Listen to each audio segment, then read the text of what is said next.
o'clock, I call this meeting to order. Please join me for the pledge of allegiance. I pledge allegiance to the flag of the United States of America and to the republic for which it stands, one nation, under God, indivisible, with liberty and justice for all.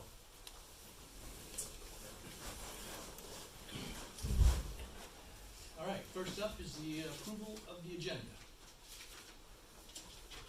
I'll move to approve the agenda for November 22, 2022 as submitted. Second. Moved and seconded. Any questions, comments? All those in favor say yes. Yes. Opposed say no. All right, with that, I'd like to make an adjustment to the agenda. Jason Jekyll is here tonight. He has a time constraint, so he wants to give us an update on the fireworks. So, Jason, please. Good evening, Jason Jekyll, 8785 Park Street, Montague.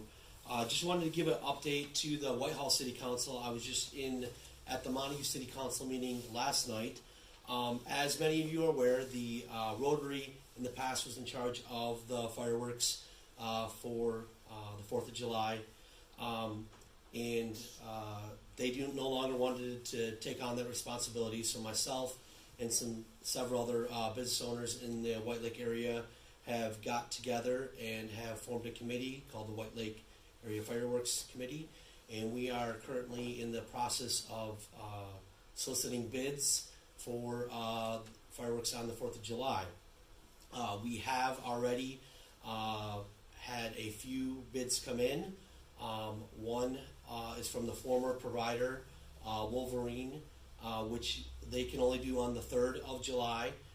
We've also received another bid that the committee is leaning towards that is on the 4th of July, and that approximate dollar amount is $15,000.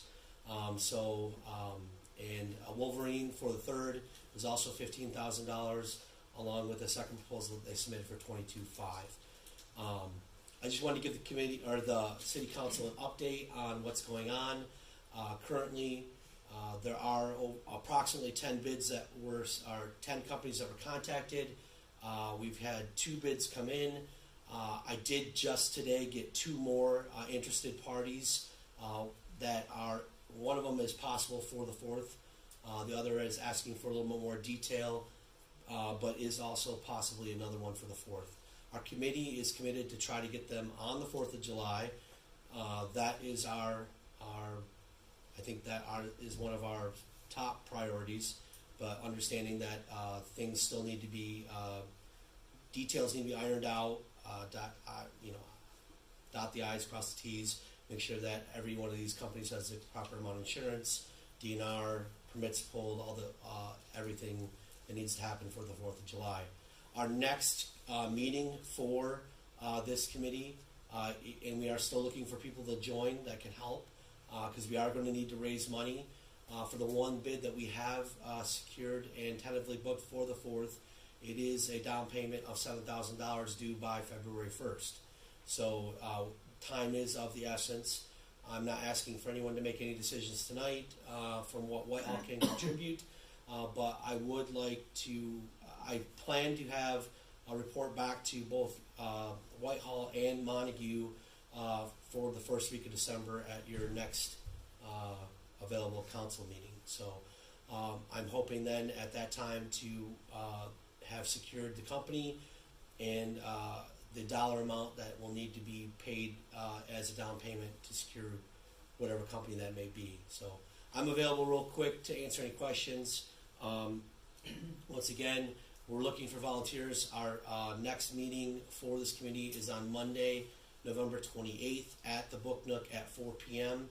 in Montague. There's approximately 3 to 4 members that are continually showing up to these meetings, and I am the chair. So if anyone needs to get a hold of me, Steve can surely share that information with any members of the council. So I'm available here to answer any questions that any of the council members may have. Does anyone have any questions? I'm just glad you stepped up. Thank you. I appreciate that. Appreciate that. Yep. Thank you, Jason. All right, take care. Thank you. All right, now we'll get back to the regular agenda, we have a special presentation on the Spark program by Nancy Armitage.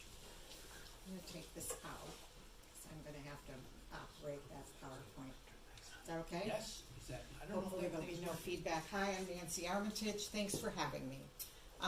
I am with the Spark program here in White Lake. I'm here tonight to tell you about it because the theater, the Playhouse at White Lake, the Arts Center, and myself think we have something pretty special. And we have done a tremendous amount of marketing via social media, print, radio, and the turnout has not been what we expected. And we found that the one-on-one seems to be working the best. So I am making a personal effort to get out there, and this is the beginning of my mission to familiarize people with what we have here in this town so that we can keep it going. So who am I and why am I here? I worked for the Alzheimer's Association in Wisconsin for almost 10 years. My husband and I moved over here right before COVID hit. We were lucky to get into our house.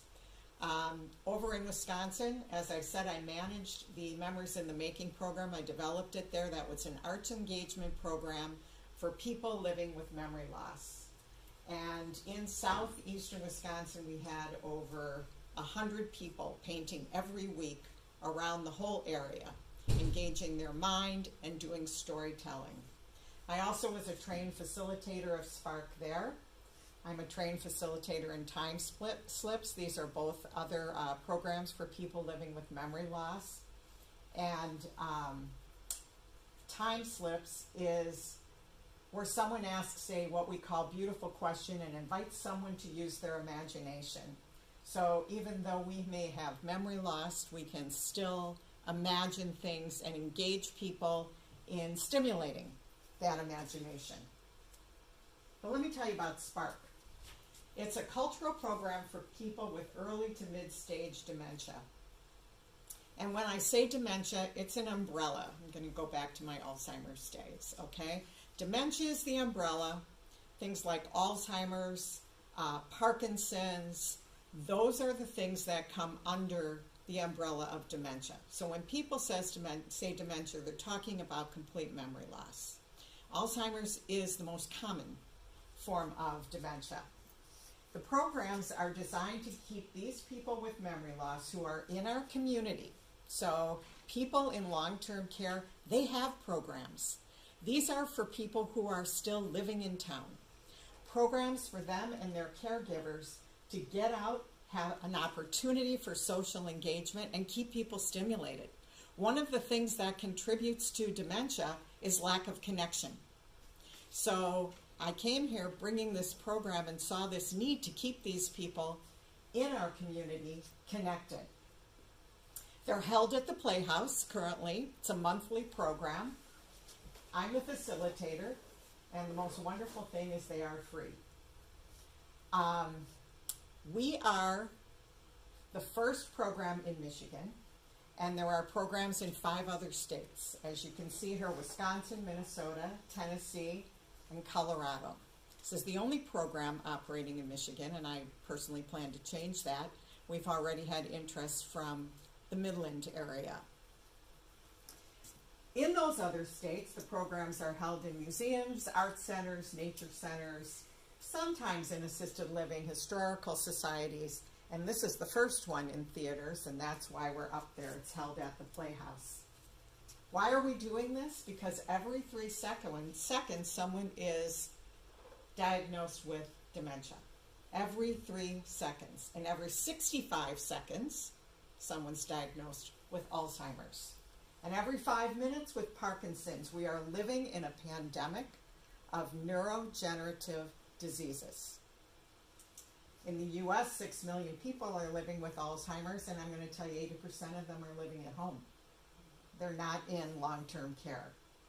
And more than 11 million families and caregivers are providing unpaid care to these individuals.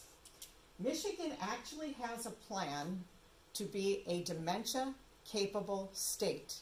I referenced this plan when we applied for our grant, and I'm kind of on HHS's back right now to tell me what's going on with it.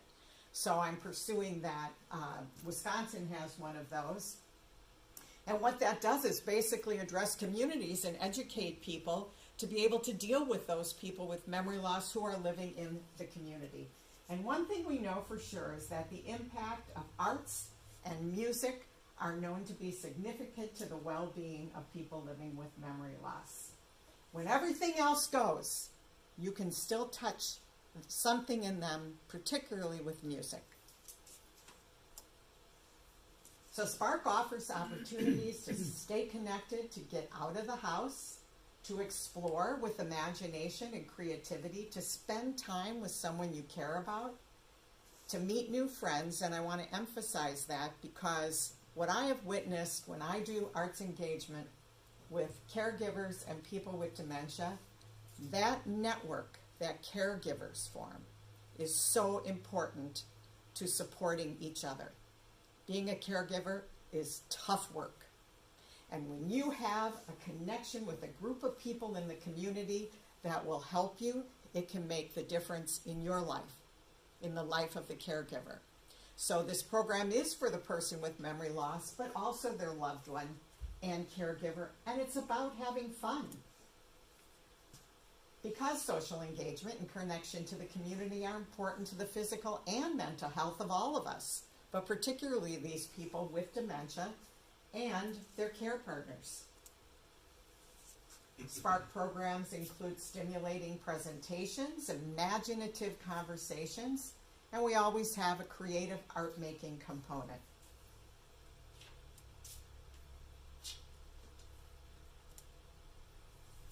There's an educational component. Here I am with my mask on and my French mustache because it's always fun. And our very first program after COVID was about visiting the city of Paris virtually. So I took my participants on a tour of Paris. We had costumes, we had French music, and we even had French food at the end of the presentation. Stimulating. The woman in purple's name is Mary. Mary is aphasic.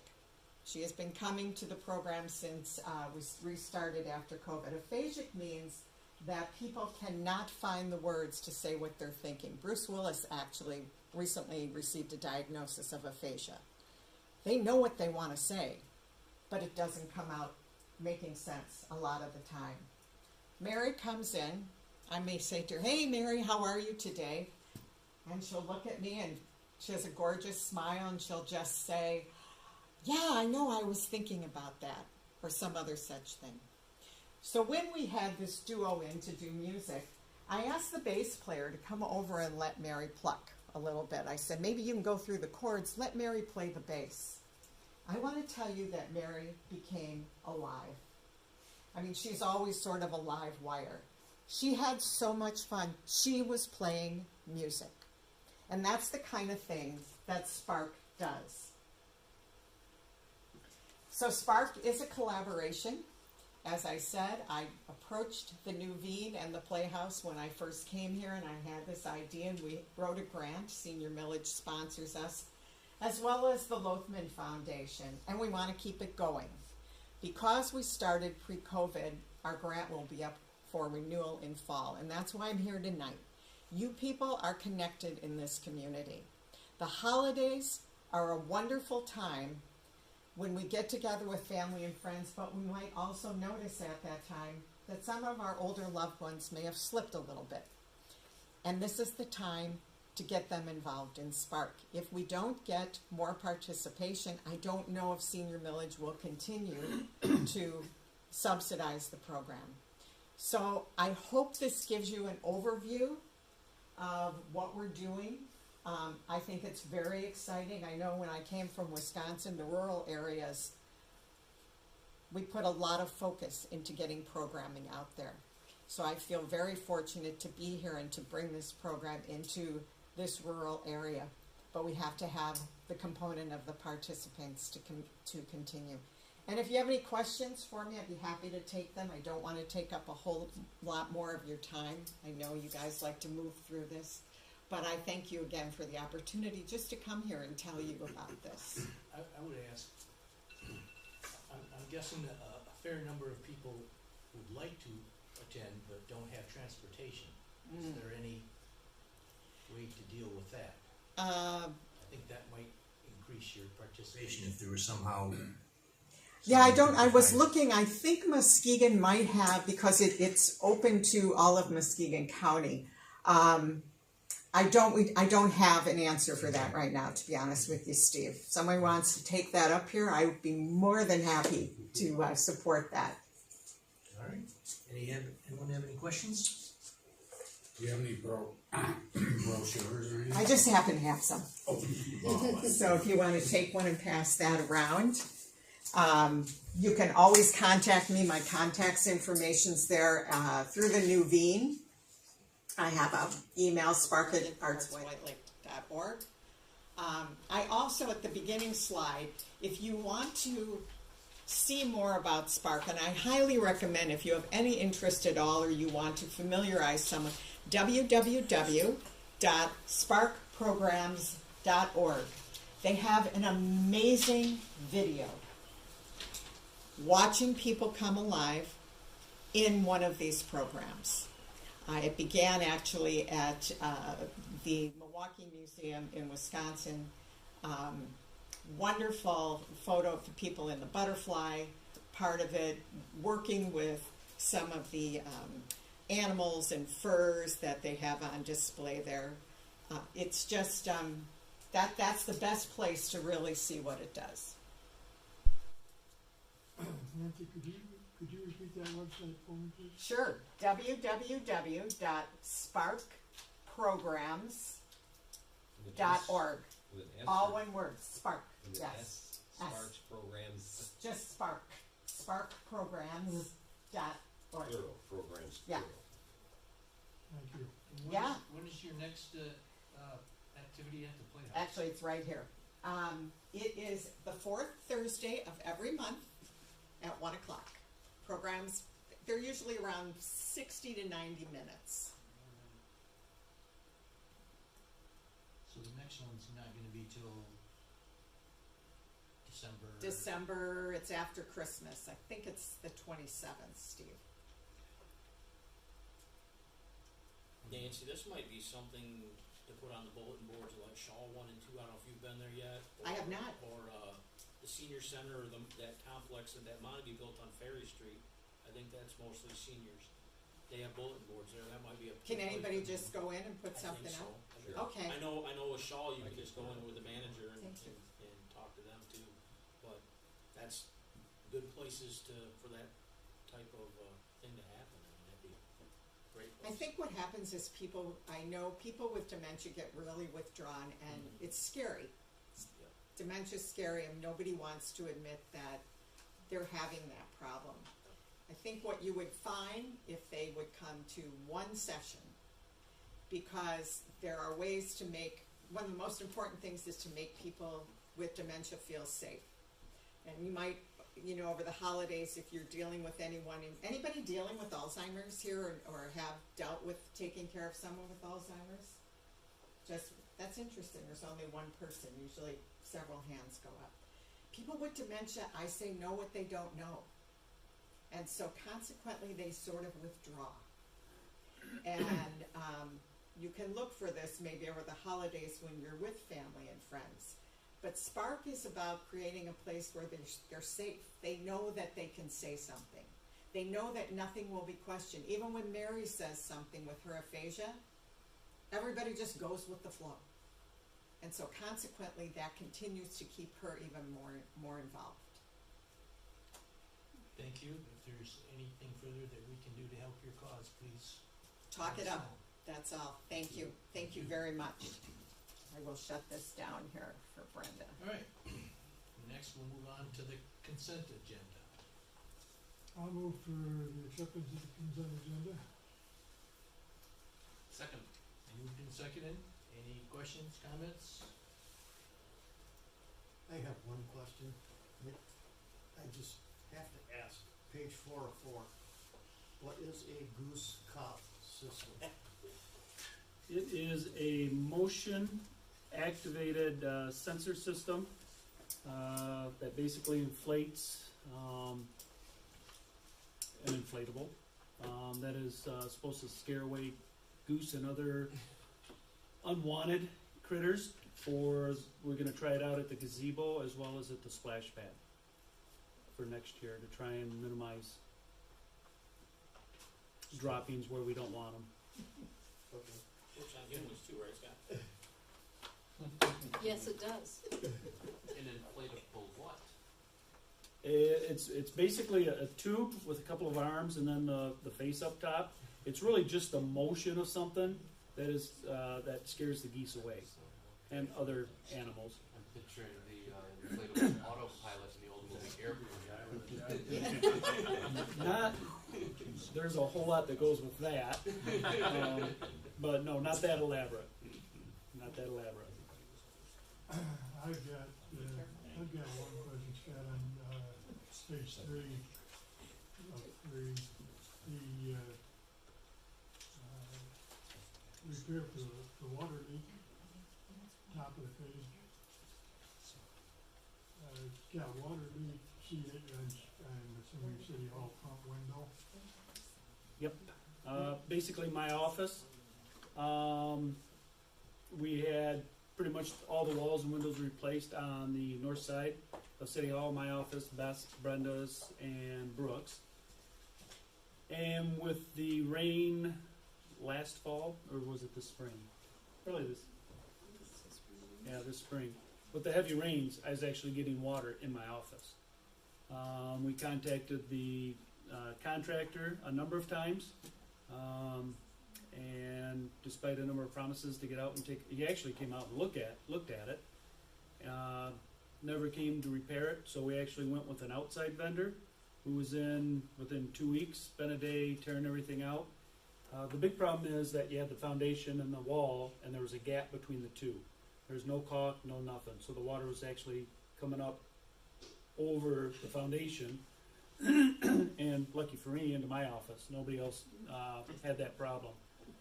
So the contractor basically tore off all the siding, caulked all of it, cleaned it all out, caulked it, then actually put a flashing from the wall down below the foundation. So kind of a belts and suspenders thing. In and out in a day. We have submitted that bill to the original contractor, and actually he came to pick it up to make sure that it was reimbursed. So Okay, that's what I was wondering, because it hasn't been a couple of years since that we had No. those windows replaced. There should be some type of warranty.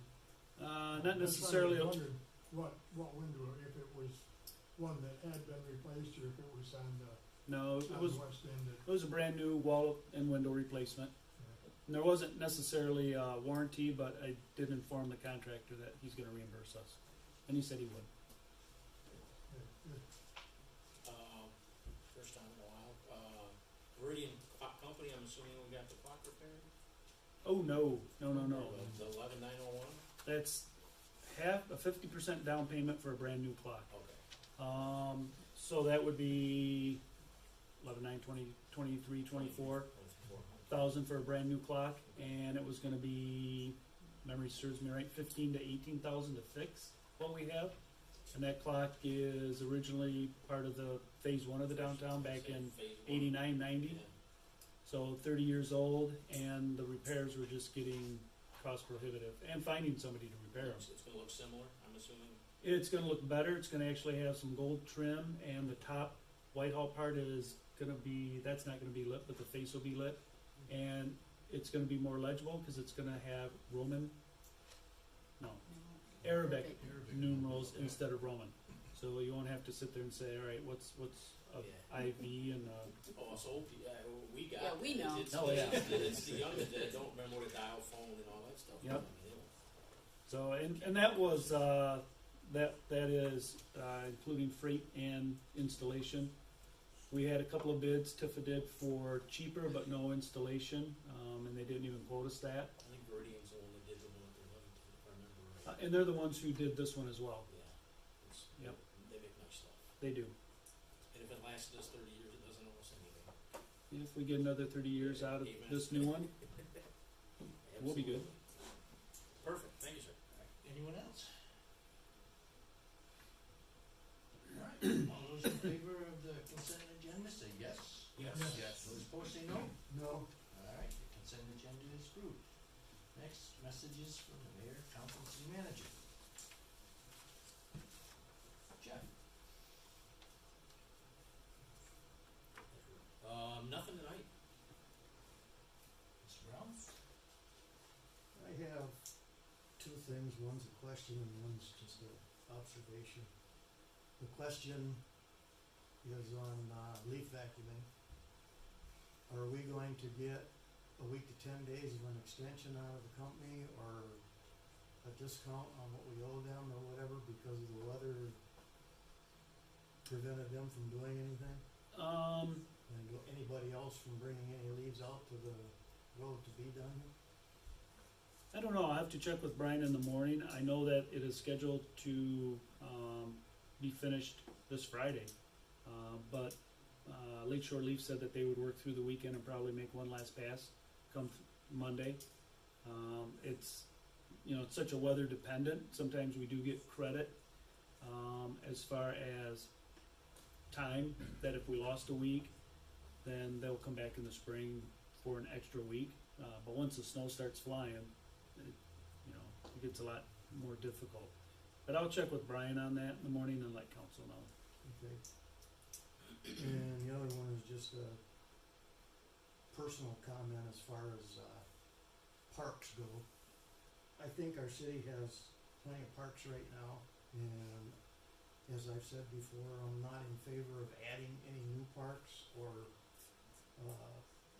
doing anything to any of the present parks that we have unless it's all done by private donations. We don't have the money to take care of the parks that we have right now. We sure don't need any additional parks, and we don't need anything in the parks that we have right now that is gonna cost money and take time from the DPW people or whoever to take care of it. That's all I have. Sean? I have nothing tonight. I have nothing tonight. Just one thing, we talked about the deer issue in the city, and, pretty much everybody decided that we're probably better off to do nothing, but there is and it was, I heard a comment that everybody knows, well, we all know anyway, that it's illegal to feed deer in the city limits, and some people wouldn't know what to do if they saw somebody that was feeding them, and they were afraid that, well, the DNR will never show up. But I don't believe that's true. We've got local conservation officers that I'm sure would be very responsive to this, and I don't think that they're gonna run out and give somebody a ticket. And there's an 800 number through the state that's actually called a report all poaching hotline. It's 800-292-7800. But it's not just poaching. I mean, and if somebody called that number, I don't even know if you have to say who you are. You could report someone that's feeding the deer, and if they'll investigate and find out if they're doing it on purpose, and let them know that that's illegal, and they would take care of it. We've got a couple local COs that are real good at doing their job, and I'm sure they'd be happy to take care of the issue, and that way a neighbor doesn't have to confront a neighbor about that if they think they're drawing too many deer into their area. So that was the only thing I had tonight. Thank you.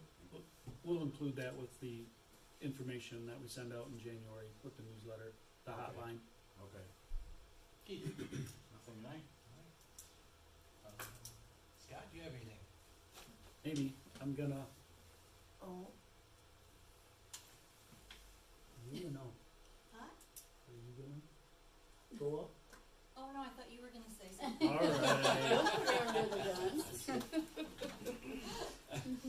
right.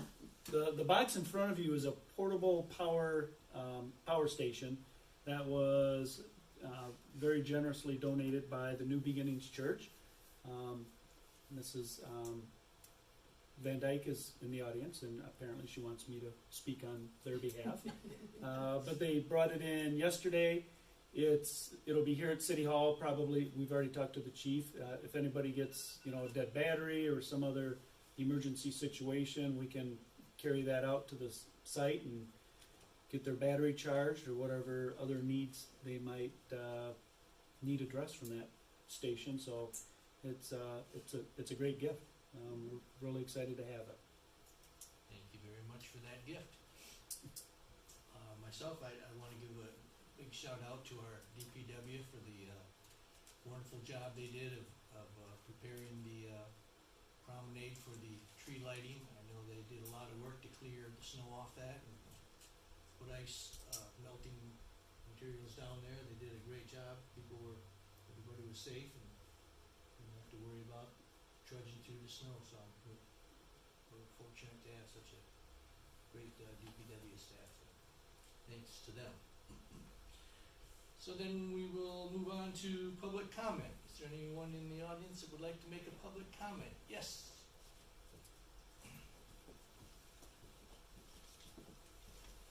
Joe Sears, Staple Road. First of all, that Sparks program that she presented, I was at at the over at the Senior Center today at their Thanksgiving Day luncheon over there, and there were probably 65 or 70 people in there, and probably 80% were over 70 years old. I think this would be a very valuable thing to take over there, so I'm going to contact her and see if I can get her involved over there. One of the fellows I sat next to about 4 times I heard about his bowel blockage, so it was one of those deals where it was, so it was interesting. I am your county commissioner, and I was elected to serve 2 more years. I appreciate everybody that voted for me and helped me in this endeavor. And if you didn't vote for me, I love you anyway. Okay. Old business. Do we have any old business? No, sir. All right. Next is Resolution 2253, Capitalization Policy. Does anyone need some enlightening on that subject? Scott, could you give us something? Certainly. The auditors, quite often, they just don't come in and look at our numbers. They'll look at our processes and our policies. And this year, they had suggested that we update our current capitalization policy, be more in line with a lot of other communities, what they do. And ours wasn't necessarily way out of whack, but the 2 changes are that any items that are over $5,000, or sorry, under $5,000 that will utilize within 1 year, we're not even going to put that in the capitalization program. Most of your capitalizations really start with a 7-year depreciation, 10, 15, 20. I guess we actually start at 5 on some of them. So kind of clears up the books a little bit, not having a lot of things that are going to be in and out within a year. Actually, could show up in August and be gone in September, in September, not actually even show up in the audit process significantly. The other one is that if we have a lot of small equipment, then we'll just put it into one. You saw a couple of bills from Rivers, and we often have bills from, sorry, that just caught my eye, the countdown. Didn't know if we needed to evacuate or not. So we'll just aggregate a bunch of tools instead of having, a $10 hammer and a $5 screwdriver. We'll just put those all in as miscellaneous tools. So those are the only 2 real changes. Significant changes. Any questions on that? All right, roll call. Gotta make a motion to adopt 2253. Are you making that motion? I am. Thank you, sir. Second. Moved and seconded. Any further discussion? All right, roll call, please. Brown, Yes. Connell, Yes. Sickinga, Yes. Heidelberg, Yes. Holmstrom, Yes. Mullally, Yes. Salter. Yes. Resolution 2253 passes. Next up, public comment.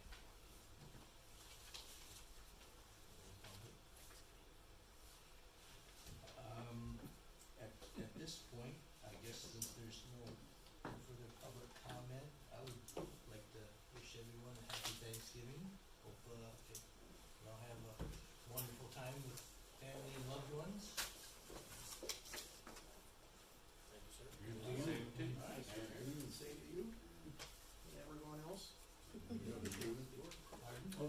have a student? Do we have a? No. No, we covered that last No. meeting. This, we have the, I opened my mouth last time. would you care to introduce yourself? I'm a writer with the Beacon. Oh. There we go. Now it makes sense. Yes, but this is my last meeting, unfortunately. Okay. So you'll not be seeing any more of me. Well, Thank you thank so you for much. coming. Yes, thank you. Thank you. All right,